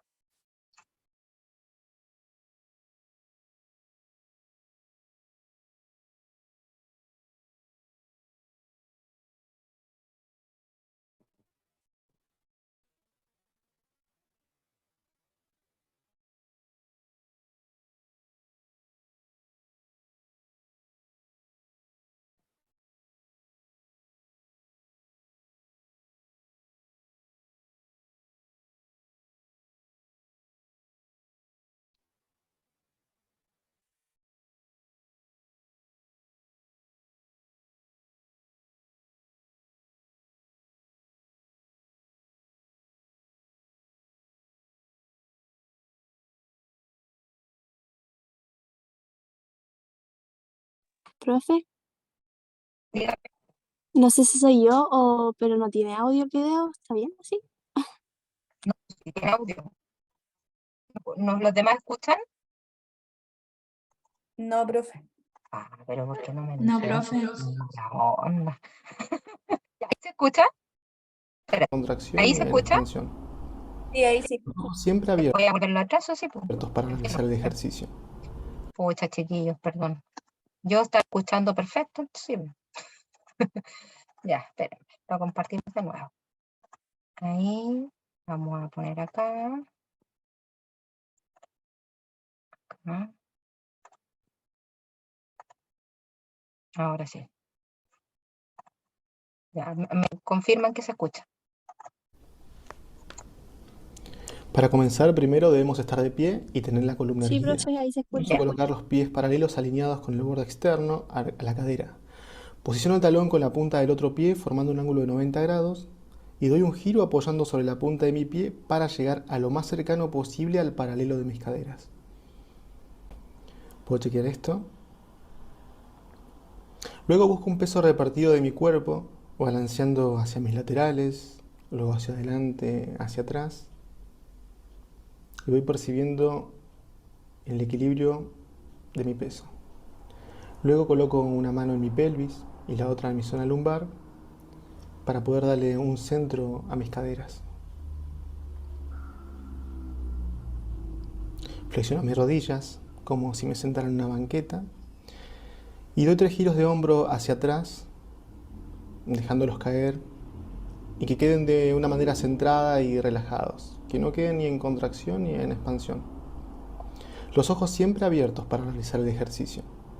La mirada está relajada, mira hacia adelante a un punto fijo en el horizonte y junto mis manos entrelazando con mis dedos a la altura de mi pelvis y con un movimiento desde abajo por delante del cuerpo, inspirando el aire por la nariz de manera natural y sincrónica, trazando una suerte de arco generoso, así lo llama la autora, y luego doblando los codos hasta llegar a tocar la nuca, y los codos deben quedar de manera cerrada como apuntando al frente. Luego se desciende los brazos, siguiendo el circuito de manera inversa, expirando el aire por la boca como si estuviésemos soplando una vela de una manera suave, siempre conservando las manos entrelazadas y los brazos extendidos hasta llegar a la posición inicial. La clave de este ejercicio está en la sincronización de la inspiración con la elevación de los brazos y de la expiración con la bajada de los brazos. Repetimos conscientemente la secuencia por lo menos 3 veces. Una vez finalizado esto, lo que vamos a hacer va a ser masajearnos la cara. ¿Sí? Ya sería con la yema de los dedos, haciendo suaves masajes con ligeros golpecitos, dependiendo si activamos músculos o damos pequeños y suaves golpecitos, o si relajamos músculos, masajeamos cada parte de la cara. Podemos comenzar de la parte interna hasta la externa, de los párpados pasando por la frente, luego nuestros pómulos, nuestra boca, mandíbula y también nuestro cuero cabelludo.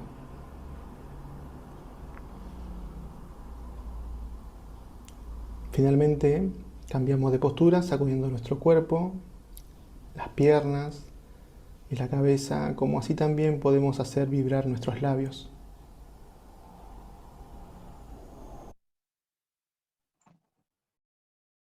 Ya. Esa es, chicos, la técnica de Step Out, que funciona súper bien para sacar la emoción a una persona. ¿Ya? Entonces, yo más que aplicarle un primer auxilio psicológico, siento que es una técnica que les pudiese servir a ustedes para que si un usuario o una persona con la que van a trabajar el día de mañana se descompensa mientras está con ustedes, ustedes pueden pararse y decir, ¿saben qué? Yo conozco una técnica que funciona y que uno se siente mucho mejor después de aplicarla. Y se paran y hacen este arco generoso que hace el chico ahí, ¿cierto? Y lo hacen varias veces controlándolo con la respiración. Entonces, inhala y luego con los codos hacia así y exhala, inhala y exhala. Y lo hacen varias veces con él, repitiendo esto con la persona, y eso funciona para sacar a la persona de la emoción y ustedes pueden seguir haciendo la intervención que iban a hacer.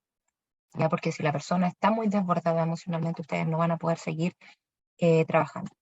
Así que eso es una técnica que yo les sugiero. El siguiente video también es cortito y Para comenzar, primero es sobre un poco lo que es otra técnica de grounding, ya que yo siento que también les va a servir conocer, ¿ya? Así que se las voy a mostrar ahora.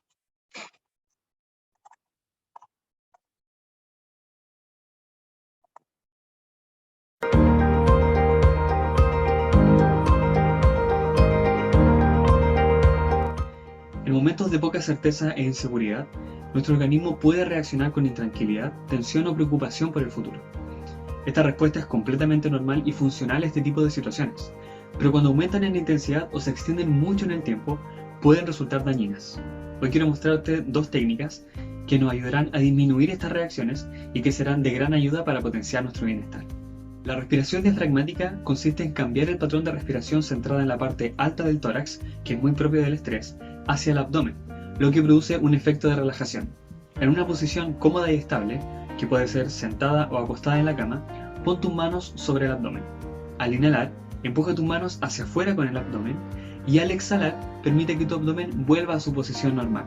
Hazlo de forma pausada y presta atención a las sensaciones internas que esto produce.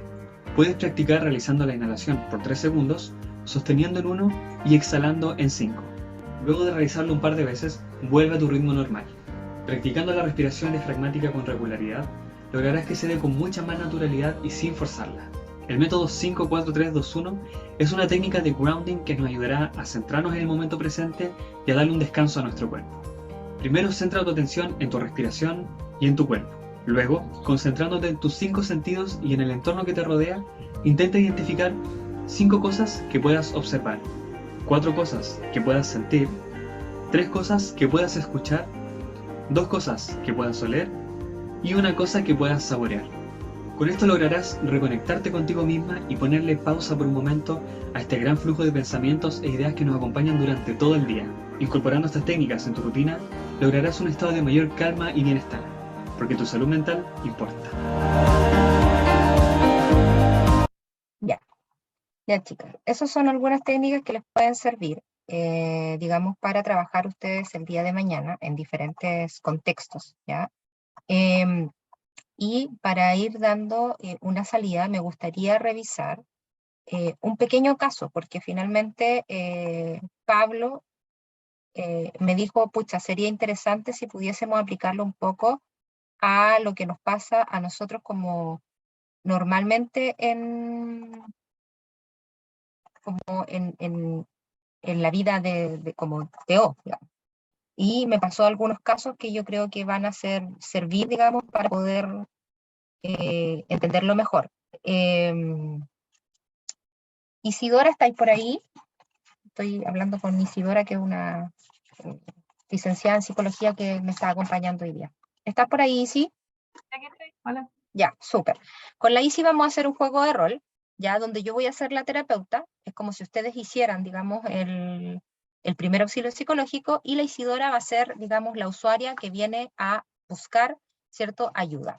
Les voy a contar la situación, ya, para que ustedes la comprendan. Primero, la situación que nos entregó Pablo, ya, es la siguiente. Usuaria se encuentra en taller de ergoterapia de un dispositivo de APS, es decir, en un CESFAM. Cuando comienza con sintomatología somática, indicando que le duele mucho el pecho, de manera constante, con sensación de mucha angustia, le tiemblan las manos y señala que le dificulta respirar, por lo que solicita salir de la sala, con voz temblorosa, irrumpe en llanto repentino, negándose a hablar con terceros y encerrándose en un baño. ¿Ya? Entonces vamos a nosotros con la Isidora a hacer un primer auxilio psicológico a esta persona, ya que es una usuaria que les podría pasar a ustedes, digamos, en la vida diaria. Hola, disculpe, ¿me permite hablar con usted? No, no quiero hablar, váyase. Entiendo que no desea hacerlo, pero como la vi bastante afligida, cuando salió del taller no pude evitar preocuparme. Soy Carla, soy terapeuta ocupacional. Desearía poder ayudarla. No, no me puede ayudar usted, nadie por ahora, yo no sé qué hacer. ¿Puedo preguntarle qué le sucedió? Nada, me llamaron y me dijeron por la llamada que mi papá tuvo un accidente. Entiendo. ¿Puedo preguntar tu nombre? Isidora. Isidora, mucho gusto. Lamento la noticia. ¿Quisieras contarme un poco más, si lo deseas? Bueno, no hay mucho más que contar, eso nomás que tuvo un accidente y yo no sé qué hacer si se muere, no sé qué hacer ahora. Quiero irme a mi casa, pero no puedo y siento ahora como que me hago que se me cierra el pecho. Él es mi papá. Entiendo, Isidora. Es normal que una noticia así te angustie. Te puedo acompañar para que no estés sola en este momento. Primero quisiera ayudarte a sentirte un poco más tranquila y así luego podemos ver qué hacer. ¿Te parece? No, es que, ¿cómo me puede ayudar? No, no creo que pueda ayudarme. Mira, vamos a hacer un ejercicio de respiración. Es muy sencillo y ayuda a que bajemos la ansiedad. Concéntrate en tu respiración nada más y sígueme como lo indico. Inhalemos por la nariz. 1, 2, 3, 4. Mantén ahí y exhala por boca. 1, 2, 3, 4. Inhala por la nariz. 1, 2, 3, 4. Mantén ahí y exhala por boca. 1, 2, 3, 4. Repite la acción tú, Isidora.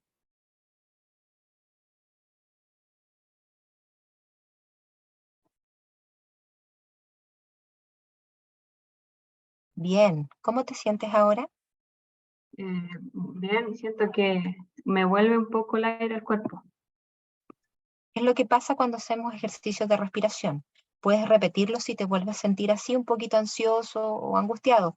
¿Me abres la puerta del baño, por favor? Sí. Bueno, perdón que de verdad no supe qué hacer y solo quería llorar en el momento. Pero No hay ahora, no hay problema, Isidora. Como te dije, aquí estoy para ayudarte. Entiendo lo preocupada que debes sentirte por tu padre. Una noticia así puede angustiar mucho. ¿Me puedes explicar un poco más? no sé mucho más, pero me imagino que lo chocaron camino al trabajo. Él se va en bicicleta y yo le digo que es peligroso, pero él no me hace caso. Somos él y mi hermano nomás en la casa. ¿Y qué voy a hacer yo si él se muere? ¿Me quedaré sola con mi hermano o con mis abuelos? No sé qué hacer, pero solo quiero ir a verlo. ¿Hay alguien a quien puedas llamar? Mi tía fue quien me dio la noticia. Me dijo que lo llevarían al hospital y quisiera ir, pero primero quiero ir a buscar a mi hermano al colegio. No quiero que se asuste y esté solo, quiero que me acompañe. Entiendo. ¿Te parece si llamamos a alguno de tus familiares y luego vemos la forma para que vayan al colegio de tu hermano? Ya sí me parece bien. Creo que mejor debería llamar a mis abuelos. Ellos van a saber qué hacer porque además tienen auto y podemos ir con ellos. Entiendo. Entonces llamémoslos a ellos primero para que te vengan a buscar y luego puedan pasar a buscar a tu hermano para ir al hospital. ¿Me pasas su número? Sí, este número, 978-903-433. Bien. Ahora lo vamos a llamar, pero antes de que te vayas quería darte este número de Salud Responde para atender todas tus dudas en caso que lo necesites. Además, donde puedas acudir en caso de que tengas una emergencia tú o si te sientes mal. También quería pedirte tu número para que nos mantengamos en contacto y saber si estás bien y si necesitas alguna cosa. Yo trabajo aquí, así que si te sientes angustiada podemos hablar. Ya, muchas gracias. Mi número entonces es 947-89-4030. Muchas gracias. Entonces yo lo dejé registrado, te hablaré para saber cómo te fue y si necesitas alguna otra cosa. Decirte además que es normal pasar por estos sentimientos de incertidumbre y angustia. Un accidente de un ser querido es algo inesperado, nos hace sentir como que pasamos por una crisis. Esos síntomas de angustia y malestar pueden volver a ocurrir debido a la ansiedad que causa la situación, pero puedes volver a hacer este ejercicio que te enseñé para intentar calmarte. Sé que es difícil lo que estás pasando y espero que salga todo bien en el hospital. Me contactaré contigo para saber cómo te va. Ya, muchas gracias. Y sí, espero que salga todo bien. Gracias por ayudarme. De nada, que te vaya bien. Ya. Chicos, si ustedes se fijan, lo que hicimos con la Isidora es algo súper cortito. ¿Cuánto me ocupé? 5 minutos, pero hice un pequeño primer auxilio psicológico. ¿Ya? Entonces, eso es lo que ustedes necesitan poder hacer con una persona. En ese diálogo de esta persona que estaba en este taller de ergoterapia, que salió del taller corriendo, que se encerró en el baño, yo hice escucha activa. Primero, saber qué le había pasado, era un accidente del papá. Luego, le apliqué reentrenamiento en ventilación y hicimos respiración. Luego, categorizamos sus necesidades porque le pregunté qué era lo que quería hacer y a quién llamábamos primero. Dijo a los abuelos. ¿Ya? Luego lo derivé, entonces le conté además que existía este Fono Salud Responde si es que ella quisiera y se sintiera mal más tarde poder llamar. Le pedí su número de teléfono para yo seguir monitoreándola y además la psicoeduqué porque le dije que era normal que se sintiera un poco angustiada, que sintiera incertidumbre en estos momentos por el accidente y que yo la iba a estar contactando para saber cómo seguía. ¿Ya? Si en 5 minutos se puede hacer un primer auxilio psicológico, estamos súper bien, ¿ya? No sé si hay alguna duda hasta aquí. Preguntas, consultas, inquietudes, chicos. Hay otros casitos más abajo que vamos a ver, pero me gustaría saber si es que hay alguna duda. ¿Todo bien? ¿Todo claro? Todo claro. Ya, súper. Ahora, yo aquí puse un parche curita. ¿Por qué lo puse? Porque con eso me iba a acordar. Los primeros auxilios psicológicos versus las intervenciones psicoterapéuticas. ¿Cuál es la diferencia? Mucha. Primero, el primer auxilio psicológico lo hace cualquier persona que está entrenada para un primer auxilio psicológico. La intervención psicoterapéutica, por su parte, la hace un psicólogo, ¿ya? Y yo siempre doy este ejemplo, que es un poco coloquial, pero yo siento que sirve para entender las diferencias. Si yo estoy pelando una papa y me corto con el cuchillo, ¿cierto? Voy a ocupar un parche curita para sanar o para colocarla en mi herida y que pare la sangre. Distinto es, si yo tengo una mosca, voy al patio, pesco un hacha y corto el palo y sin querer me paso a llevar una parte de mi cuerpo, el parche curita no me va a servir, ¿cierto? Eso es la diferencia. Si yo tengo un problema de psicopatología, tengo un TEA, tengo un trastorno bipolar, tengo depresión, tengo un trastorno límite de personalidad, tengo la psicopatología que sea de salud mental, no me va a servir un primer auxilio psicológico. Va a servir para estabilizar que ahí hagamos una respiración diafragmática. Pero más que eso no sirve, porque para eso se necesita una intervención psicoterapéutica y el parche curita, que vendría siendo el símil que yo les doy aquí como con el primer auxilio psicológico, no va a servir para eso, ¿ya? Eso va a servir para la herida de la papa, del corte por la papa. Pero si yo pesco un hacha y me corto una parte del cuerpo, yo tengo que ir a cirugía, tengo que ir a un hospital. Y para eso necesito intervención profesional psicoterapéutica de un psicólogo o un psiquiatra. ¿Se entiende la analogía? Ya lo quise poner para que ustedes entiendan que un primer auxilio psicológico no va a venir a solucionar la vida ni nada de eso. Se entiende que es un primer auxilio psicológico. Después, ustedes ahí le dan como el pase gol al psicólogo para que el psicólogo siga tratando en caso que sea necesario. ¿Ya? Si no, va a quedar solo en un primer auxilio psicológico y la persona no, los síntomas van a remitir solitos después de la crisis y va a sentirse bien. Pero si la persona sigue sintiéndose mal, ustedes le hacen el pase al profesional. ¿Ya? Eso es súper importante tenerlo en consideración. Y revisemos algunos casos, el del taller de ergoterapia que lo acabamos de revisar y que se puede aplicar perfectamente los 5 módulos de PAP, como vimos recién en el caso con la Isidora. El segundo caso es este. En un recinto escolar, estudiantes de enseñanza media relatan que una compañera de curso se encuentra en el baño haciéndose laceraciones a nivel de antebrazo. La estudiante involucrada relata que no quiere continuar con su vida. Ya, aquí me gustaría escucharlos. ¿Aplicamos un primer auxilio psicológico o no? Según lo que hemos visto recién. ¿No servirían No. los primeros auxilios psicológicos? Bien, lo logramos. Ya, sí, no sirve. No sirve, pero yo puedo hacer una ayuda, digamos, porque tampoco nos vamos a quedar ahí. No, sabe que no hay nada que hacer, así que dejemos a la niña ahí. No, tampoco es la respuesta más profesional. Entonces, efectivamente, ahí ya vemos que hay un problema de agresión. Acuérdense del paren. ¿Se acuerdan que hablamos del signo pare y que habían letras? El P, psicosis, A, agresión. Estamos en agresión contra sí mismo. Entonces nos sirve el primer auxilio psicológico, pero sí nosotros tenemos que hacer una derivación a redes de apoyo. Entonces lo más probable es que yo le pueda ir al baño, porque decía que estaba en el baño. Entonces voy al baño, le digo hola, mi nombre es Carla. Mira, ¿sabes qué? Entiendo que te estás sintiendo mal. Dime, ¿te puedo ayudar en algo? No, no me puedes ayudar en nada, no sé qué, no sé cuánto. ¿Te parece si trabajamos un poquito no quiero ni respirar, no quiero ni una cosa. Ya, pero mira, yo voy a estar aquí. Si tú necesitas algo, voy a estar acompañándote. No es necesario que me hables, pero yo cada cierto rato te voy a estar preguntando cómo estás. En ese intertanto, hay otra persona que ya va a estar llamando a los papás o que van a estar llamando al psicólogo tratante. Si es que tiene un psicólogo tratante, lo más probable es que sí. ¿Ya? Y si no tiene, se va a derivar a urgencia del hospital de Talca. Y hay un psiquiatra de turno. ¿Ya? Entonces, pero tienen que venir los papás porque es una menor de edad, estamos en un colegio. Entonces, derivamos a la red de apoyo, pero por mientras yo nunca la dejo sola, jamás. Y todo el rato estoy monitoreando, ¿estás bien? ¿Te gustaría hablar conmigo? entiendo, uno cuando está en la adolescencia se siente a veces confundido, o siente que nadie lo entiende. Yo también me sentí así en algún momento. Recuerda, aquí estoy, ¿ya? O sea, estar ahí apoyando, escuchando.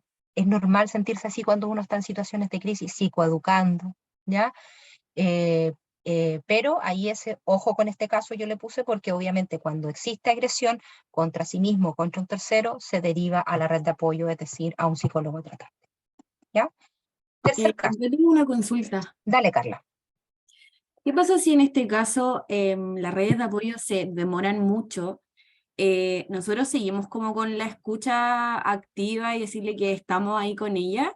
Es que ahí tú la vayas, aquí en el caso 2, el caso de la chica que está en el baño, lo lógico es que ahí nosotros derivemos urgencia del hospital, entonces no deberíamos demorarnos tanto. Vamos a llamar a una ambulancia que no va a llegar, porque no hay, ya, porque hay muchas ambulancias, o sea, hay poca ambulancia y muchos accidentes. Entonces, vamos a pedir que llegue la familia, ya, porque es una menor de edad. Entonces, al papá hay que decirle que tiene que llevar la urgencia del hospital porque se hizo cortes, pues igual hay que curar los cortes, etcétera, y ahí la va a ver un psiquiatra y el psiquiatra la va a derivar, lo más probable por la gravedad del caso, a un centro de salud mental comunitario. Pero la van a atender al tiro en urgencia, o sea, urgencia no va a haber drama. El drama, Carla, va a ser después. ¿Dónde va a ser atendida después? Porque si la derivan, por ejemplo, al centro de salud mental comunitaria, ahí no sabemos si hay hora al tiro. Puede que se demoren en atenderla ahí, me refiero al tiro en 1 semana, 2 semanas. Lo más probable es que se demoren esa gestión, ¿ya? En derivarla a la red del psicólogo tratante que va a tener fijo. Pero en urgencia la van a atender al tiro. O sea, al tiro dentro de la medida de que va con cortes, digamos. ¿Se entiende eso? Sí, gracias. Caso 3. Usuaria ingresa al servicio de atención de forma habitual, sin embargo, el terapeuta ocupacional evidencia una alta carga a nivel emocional, irrumpiendo en llanto, ¿ya? Detalla que hace 3 días su esposo había fallecido. ¿Ya? Llegó una usuaria a verlo a ustedes, o a ver a alguien del lugar donde ustedes están trabajando, y ustedes ven que la persona se pone a llorar así desbordada. Entonces le cuenta que murió el esposo, entonces sí podemos hacer una escucha activa, ¿cierto? Preguntarle qué pasó, le va a contar que murió el esposo, etcétera. Le hacemos un reentrenamiento en ventilación, la ayudamos a categorizar sus necesidades y la derivamos sí o sí a una red de apoyo porque tiene que trabajar el duelo del marido que murió, ¿ya? Y la psicoeducamos de que es normal que se sienta así frente a una situación de crisis como es la muerte de un familiar. Y le contamos que hay reacciones físicas, que hay reacciones emocionales, que hay ¿te acuerdan del cuadrito estos de los 4 partes? Que eran reacciones físicas, reacciones cognitivas, reacciones emocionales y reacciones interpersonales. Y le contamos que es normal que se sienta así, etcétera, y aplicamos el primer auxilio psicológico. ¿Ya? En este caso sí se puede aplicar un primer auxilio psicológico, a pesar de que igual lo vamos a derivar a la red. ¿Por qué lo vamos a derivar sí o sí a la red? Porque la persona tiene que trabajar ese duelo, no puede quedar sin trabajar. ¿Ya? Y el caso 4, que es el caso último, dice, se encuentra en la consulta junto al usuario y repentinamente comienza a temblar. El usuario alza la voz indicando que deben salir pronto del lugar e ir a una zona segura. Constantemente enfatiza que su corazón late cada vez más rápido y se siente con una sensación de angustia. En el historial clínico se pesquisa que había perdido un familiar durante el terremoto del 2010. ¿Aplicamos primer auxilio psicológico? ¿Qué dicen ustedes? ¿Se puede o no se puede? Así son los casos que llegan. No vienen puritos, facilitos. Se puede, pero aquí hay un dato importante, chicos. Historial clínico. ¿Ya? Eso quiere decir que la persona, acuérdense en el PAREN, que había uno de los ítems que decía que si tenía historial clínico de psiquiatra, psicólogo, tratamientos anteriores, entonces había que derivarlo al profesional, ¿cierto? En este caso especializado, psicólogo, psiquiatra.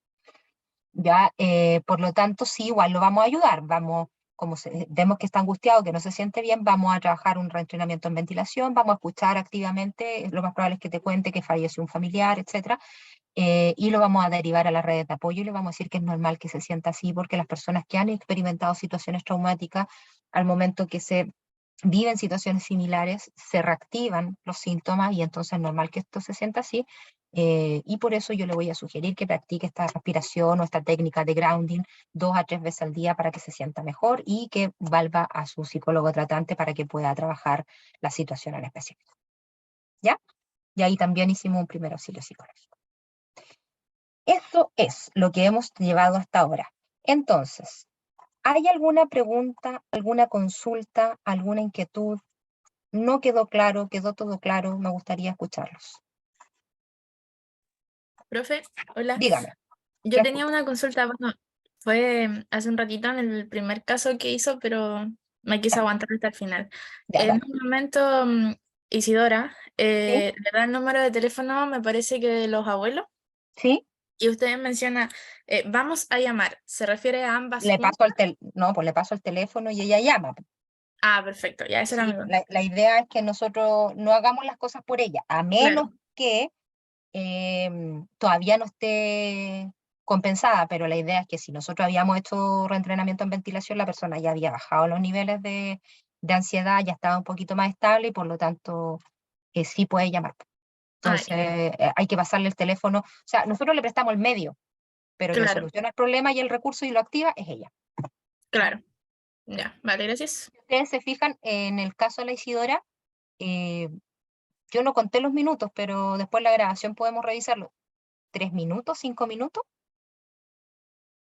y hicimos un primer auxilio psicológico. Ahora, si uno quiere hacer un primer auxilio psicológico, sí, con todas las de la ley, bacán y todo el cuento, hay que ocupar los minutos que yo les mencioné de antes, o sea, 10 a 20 minutos para escucha activa, 10 minutos para entrenar en ventilación, otros 10 minutos seguramente para categorizar las necesidades, unos 10 minutos para hacer derivación de apoyo y unos 5 para psicoeducar y terminamos. ¿Ya? Pero frente a situaciones así como de emergencia, donde una persona sale corriendo y está llorando y no sé qué y no sé cuánto, uno no está contando el tiempo. Uno lo hace como sale en la situación nomás. Pero la idea es que ustedes apliquen esos módulos y puedan subsanar una situación de primer auxilio psicológico. ¿Ya? Yo siempre les sugiero que se certifiquen, que hagan el curso de 8 horas para poder certificarse como entrenadores de o sea, como certificados de primer auxilio psicológico, porque eso obviamente va a darles un plus y les va a servir y van a sentirse ustedes también más seguros haciéndolo, porque obviamente uno se siente más inseguro cuando no tiene todos los conocimientos, ¿ya? No sé si hay alguna otra duda o alguna otra consulta, chicos, preguntas, inquietudes.